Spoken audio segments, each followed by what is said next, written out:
Shalom, berakar dalam firman hari yang ke-218, kita akan membaca dari kitab Yesaya pasal 37 sampai 40. Mari kita berdoa. Kami sangat bersyukur hari ini ya Tuhan, untuk kemurahan Tuhan bagi kami. Kami boleh selalu ada kesempatan untuk menikmati kebenaran firman-Mu, dan kami mohon berkat atasnya dalam nama Tuhan Yesus. Amin. Pasal 37.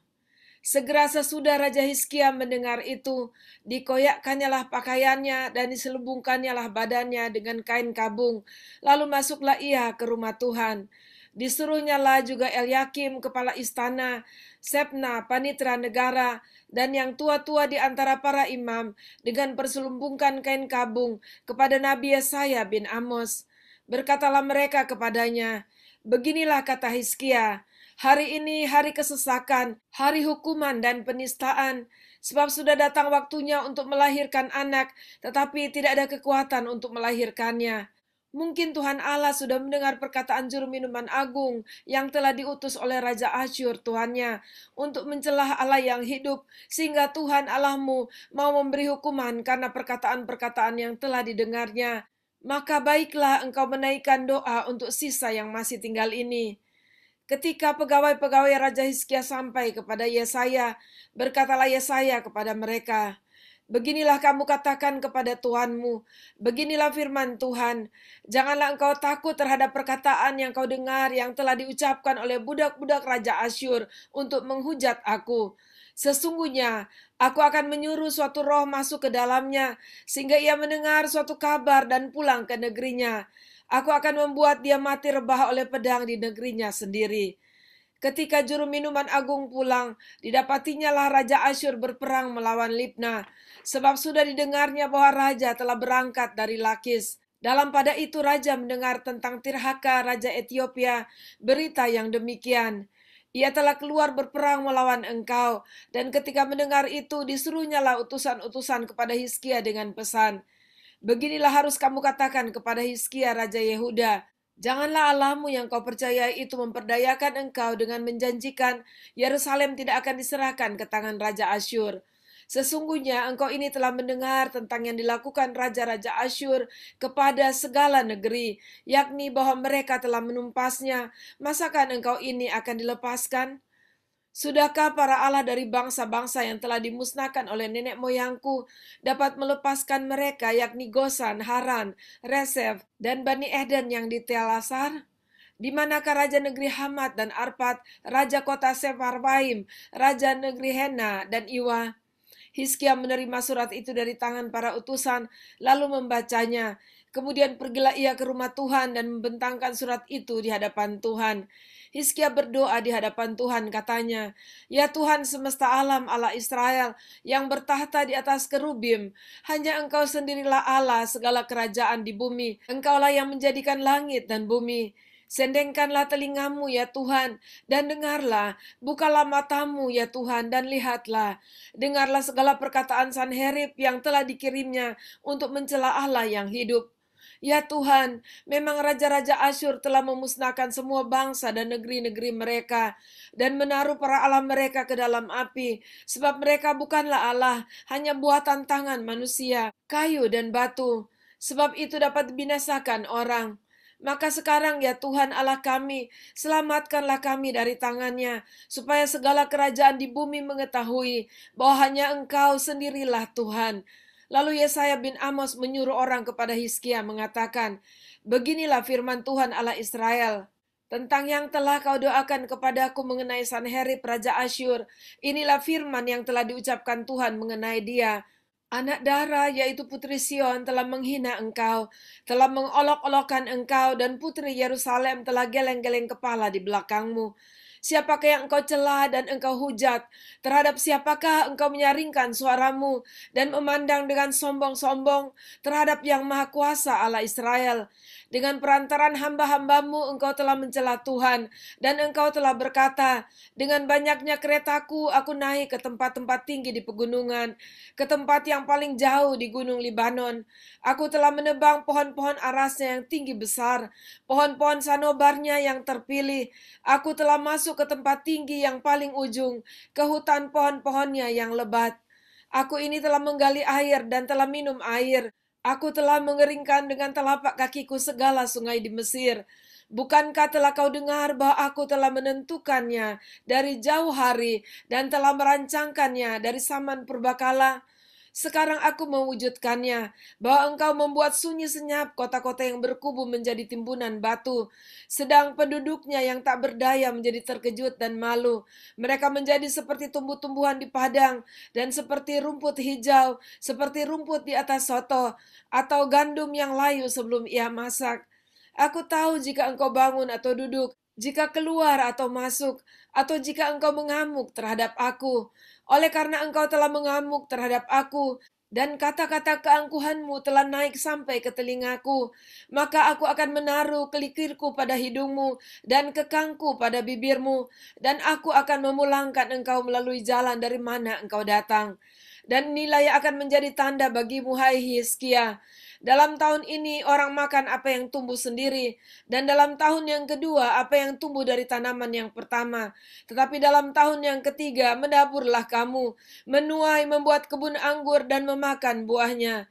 Dan orang-orang yang terluput di antara kaum Yehuda, yaitu orang-orang yang masih tinggal, akan berakar pula ke bawah dan menghasilkan buah ke atas. Sebab dari Yerusalem akan keluar orang-orang yang tertinggal, dan dari Gunung Sion orang-orang yang terluput. Giat cemburu Tuhan semesta alam akan melakukan hal ini. Sebab itu beginilah firman Tuhan mengenai Raja Asyur. Ia tidak akan masuk ke kota ini, dan tidak akan menembakkan panah ke sana. Juga ia tidak akan mendatanginya dengan perisai, dan tidak akan menimbun tanah menjadi tembok untuk mengepungnya. Melalui jalan dari mana ia datang, ia akan pulang. Tetapi ke kota ini, ia tidak akan masuk. Demikianlah firman Tuhan. Dan aku akan memagari kota ini untuk menyelamatkannya. Oleh karena aku dan oleh karena Daud hambaku. Keluarlah malaikat Tuhan, lalu dibunuhnyalah 185.000 orang di dalam perkemahan Asyur. Keesokan harinya pagi-pagi tampaklah semuanya bangkai orang-orang mati belaka.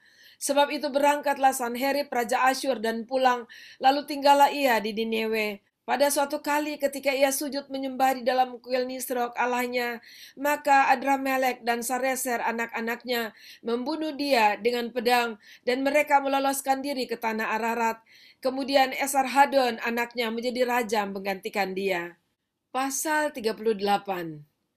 Pada hari-hari itu Hizkia jatuh sakit dan hampir mati.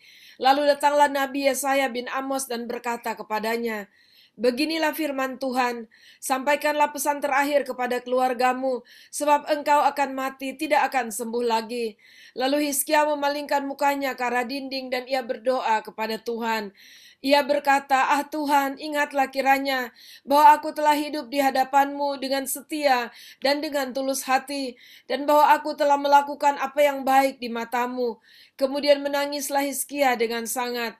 Maka berfirmanlah Tuhan kepada Yesaya, "Pergilah dan katakanlah kepada Hizkia, beginilah firman Tuhan Allah Daud bapa leluhurmu, telah kudengar doamu dan telah kulihat air matamu. Sesungguhnya aku akan memperpanjang hidupmu 15 tahun lagi, dan aku akan melepaskan engkau dan kota ini dari tangan Raja Asyur, dan aku akan memagari kota ini. Inilah yang akan menjadi tanda bagimu dari Tuhan, bahwa Tuhan akan melakukan apa yang telah dijanjikannya. Sesungguhnya, bayang-bayang pada penunjuk matahari buatan Ahaz akan kubuat mundur ke belakang 10 tapak yang telah dijalaninya. Maka pada penunjuk matahari itu, matahari pun mundurlah ke belakang 10 tapak dari jarak yang telah dijalaninya. Karangan Hizkia, Raja Yehuda sesudah ia sakit dan sembuh dari penyakitnya. Aku ini berkata, dalam pertengahan umurku aku harus pergi ke pintu gerbang dunia orang mati, aku dipanggil untuk selebihnya dari hidupku. Aku berkata, aku tidak akan melihat Tuhan lagi di negeri orang-orang yang hidup. Aku tidak akan melihat seorang pun lagi di antara penduduk dunia. Pondok kediamanku dibongkar dan dibuka seperti kemah gembala. Seperti tukang tenun menggulung tenunannya, aku mengakhiri hidupku. Tuhan memutus nyawaku dari benang hidup. Dari siang sampai malam engkau membiarkan aku begitu saja. Aku berteriak minta tolong sampai pagi. Seperti singa demikianlah Tuhan menghancurkan segala tulang-tulangku. Dari siang sampai malam Engkau membiarkan aku begitu saja. Seperti burung layang-layang demikianlah aku menciap-ciap. Suaraku redup seperti suara merpati. Mataku habis menengadah ke atas. Ya Tuhan, pemerasan terjadi kepadaku. Jadilah jaminan bagiku. Apakah yang akan kukatakan dan kuucapkan kepada Tuhan? Bukankah Dia yang telah melakukannya? Aku sama sekali tidak dapat tidur karena pahit pedihnya perasaanku. Ya Tuhan, karena inilah hatiku mengharapkan Engkau. Tenangkanlah rohku, buatlah aku sehat, buatlah aku sembuh. Sesungguhnya penderitaan yang pahit menjadi keselamatan bagiku. Engkaulah yang mencegah jiwaku dari lubang kebinasaan, sebab Engkau telah melemparkan segala dosaku jauh dari hadapan-Mu. Sebab dunia orang mati tidak dapat mengucap syukur kepadamu, dan maut tidak dapat memuji-muji Engkau. Orang-orang yang turun ke liang kubur tidak menanti-nanti akan kesetiaanmu, tetapi hanyalah orang yang hidup. Dialah yang mengucap syukur kepadamu, seperti aku pada hari ini. Seorang bapa memberitahukan kesetiaanmu kepada anak-anaknya. Tuhan telah datang menyelamatkan aku. Kami hendak main kecapi seumur hidup kami di rumah Tuhan.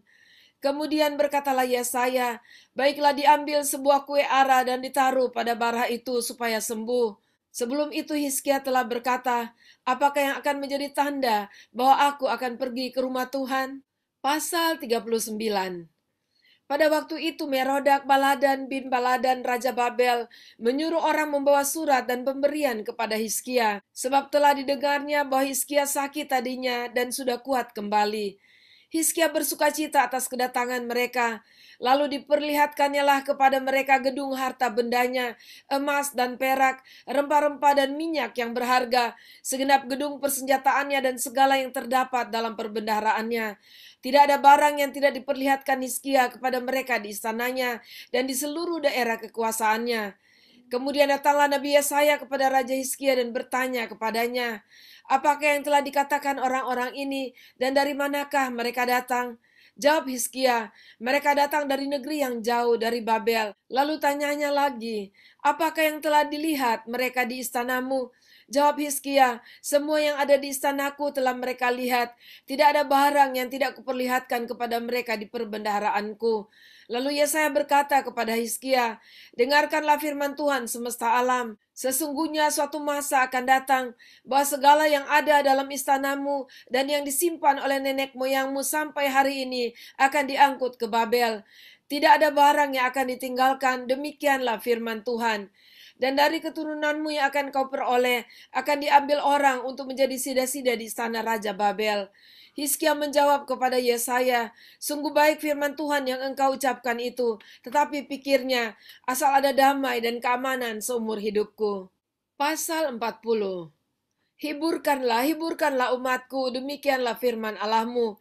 Tenangkanlah hati Yerusalem dan serukanlah kepadanya bahwa perhambaannya sudah berakhir, bahwa kesalahannya telah diampuni, sebab ia telah menerima hukuman dari tangan Tuhan 2 kali lipat karena segala dosanya. Ada suara yang berseru-seru, persiapkanlah di padang gurun jalan untuk Tuhan, luruskanlah di padang belantara jalan raya bagi Allah kita. Setiap lembah harus ditutup, dan setiap gunung dan bukit diratakan. Tanah yang berbukit-bukit harus menjadi tanah yang rata, dan tanah yang berlekuk-lekuk menjadi dataran. Maka kemuliaan Tuhan akan dinyatakan, dan seluruh umat manusia akan melihatnya bersama-sama. Sungguh Tuhan sendiri telah mengatakannya. Ada suara yang berkata, berserulah. Jawabku, apakah yang harus kuserukan? Seluruh umat manusia adalah seperti rumput dan semua semaraknya seperti bunga di padang. Rumput menjadi kering, bunga menjadi layu apabila Tuhan menghembusnya dengan nafasnya. Sesungguhnya lah bangsa itu seperti rumput. Rumput menjadi kering, bunga menjadi layu, tetapi firman Allah kita tetap untuk selama-lamanya. Hai Sion, pembawa kabar baik, naiklah ke atas gunung yang tinggi. Hai Yerusalem, pembawa kabar baik, nyaringkanlah suaramu kuat-kuat, nyaringkanlah suaramu, jangan takut. Katakanlah kepada kota-kota Yehuda, lihat itu Allahmu. Lihat, itu Tuhan Allah. Ia datang dengan kekuatan dan dengan tangannya. Ia berkuasa. Lihat, mereka yang menjadi upah jerih payahnya ada bersama-sama dia, dan mereka yang diperolehnya berjalan di hadapannya. Seperti seorang gembala, ia mengembalakan kawanan ternaknya dan menghimpunkannya dengan tangannya. Anak-anak domba di pangkunya, induk-induk domba dituntunnya dengan hati-hati. Siapa yang menakar air laut dengan lekuk tangannya dan mengukur langit dengan jengkal, menyukat debu tanah dengan takaran, menimbang gunung-gunung dengan dasing, atau bukit-bukit dengan neraca? Siapa yang dapat mengatur roh Tuhan atau memberi petunjuk kepadanya sebagai penasihat? Kepada siapa Tuhan meminta nasihat untuk mendapat pengertian? Dan siapa yang mengajar Tuhan untuk menjalankan keadilan? Atau siapa mengajar dia pengetahuan dan memberi dia petunjuk supaya ia bertindak dengan pengertian? Sesungguhnya, bangsa-bangsa adalah seperti titik air dalam timba dan dianggap seperti sebutir debu pada neraca. Sesungguhnya, pulau-pulau tidak lebih dari abu halus beratnya. Libanon tidak mencukupi bagi kayu api, dan marga satuannya tidak mencukupi bagi korban bakaran. Segala bangsa seperti tidak ada di hadapannya. Mereka dianggapnya hampa dan sia-sia saja. Jadi dengan siapa hendak kamu samakan Allah, dan apa yang dapat kamu anggap serupa dengan dia? Patungkah? Tukang besi menuangnya dan pandai emas melapisinya dengan emas, membuat rantai-rantai perak untuknya. Orang yang mendirikan arca memilih kayu yang tidak lekas busuk, mencari tukang yang ahli untuk menegakkan patung yang tidak lekas goyang. Tidakkah kamu tahu? Tidakkah kamu dengar? Tidakkah diberitahukan kepadamu dari mulanya? Tidakkah kamu mengerti dari sejak dasar bumi diletakkan? Dia yang bertahta di atas bulatan bumi, yang penduduknya seperti belalang. Dia yang membentangkan langit seperti kain dan memasangnya seperti kemah kediaman. Dia yang membuat pembesar-pembesar menjadi tidak ada dan yang menjadi hakim-hakim dunia sia-sia saja. Baru saja mereka ditanam, baru saja mereka ditaburkan, baru saja cangkok mereka berakar di dalam tanah. Sudah juga ia meniup kepada mereka, sehingga mereka kering dan diterbangkan oleh badai seperti jerami. Dengan siapa hendak kamu samakan aku, seakan-akan aku seperti dia, firman yang maha kudus. Arahkanlah matamu ke langit dan lihatlah, siapa yang menciptakan semua bintang itu, dan menyuruh segenap tentara mereka keluar, sambil memanggil nama mereka sekaliannya. Satu pun tiada yang tak hadir, oleh sebab ia maha kuasa dan maha kuat. Mengapakah engkau berkata demikian, hai Yakub, dan berkata begini, hai Israel, hidupku tersembunyi dari Tuhan, dan aku tidak diperhatikan Allahku? Tidakkah kau tahu dan tidakkah kau dengar? Tuhan ialah Allah kekal yang menciptakan bumi dari ujung ke ujung. Ia tidak menjadi lelah dan tidak menjadi lesu, tidak terduga pengertiannya. Dia memberi kekuatan kepada yang lelah dan menambah semangat kepada yang tiada berdaya. Orang-orang muda menjadi lelah dan lesu dan teruna-teruna jatuh tersandung. Tetapi orang-orang yang menanti-nantikan Tuhan mendapat kekuatan baru. Mereka seumpama Raja Wali yang naik terbang dengan kekuatan sayapnya. Mereka berlari dan tidak menjadi lesu. Mereka berjalan dan tidak menjadi lelah. Demikianlah pembacaan dan pendengaran firman Tuhan kita pada hari ini. Dan sungguh sangat padat berisi makanan rohani yang kita terima pada saat ini. Kita bersyukur kepada Tuhan buat pelajaran-pelajaran berharga yang diberikan Tuhan bagi kita. Pelajar dari Hizkia, walaupun tidak ada seorang hamba Tuhan, apakah dia nabi, imam, atau raja yang sempurna, tapi kita melihat tiap-tiap mereka, ada yang baik yang dapat kita belajar darinya. Dari Hizkia kita belajar bagaimana dia dapat berdoa pada saat dia menghadapi persoalan-persoalan. Yang pertama, dengan ancaman Raja Asyur, dia datang ke bait Allah dan membukakan surat yang dikirimnya, dan Tuhan membela dia dengan kemenangan. Lalu yang kedua, dia sungguh-sungguh berdoa pada saat dia jatuh sakit, dan bahkan Nabi Yesaya sudah mendatanginya dan mengatakan bahwa ini adalah akhir hidupnya. Tetapi doa yang sungguh-sungguh kepada Tuhan didengarkan oleh Tuhan, dan dia akhirnya diperpanjang umurnya, dia menjadi sembuh. Dan mari kita sungguh-sungguh belajar untuk berdoa seperti di ayat-ayat terakhir yang kita baca pada saat ini. Orang-orang yang menanti-nantikan Tuhan mendapat kekuatan baru. Haleluya, kita bersyukur kepada Tuhan bahwa setiap saat kita berada di hadirat-Nya, berdoa dan bahkan hanya menantikan Tuhan, Tuhan, merenungkan firman-Nya di hadapannya, selalu kita mendapatkan kekuatan baru dari Tuhan. Puji Tuhan, mari kita berdoa. Terima kasih Tuhan untuk pelajaran-pelajaran berharga yang kami dapatkan, firman-firman yang sangat menguatkan kami. Tolonglah kami untuk kami terus bergantung dan berharap kepada Engkau, rajin berdoa, terlebih pada saat kami berhadapan dengan masalah-masalah hidup. Biarlah kami selalu mengandalkan Engkau dan sungguh-sungguh percaya bahwa Engkau Tuhan yang dapat menolong kami. Terima kasih, terpujilah Engkau, dalam nama Tuhan Yesus kami berdoa. Amin. Puji Tuhan, sampai jumpa besok. Tuhan Yesus memberkati.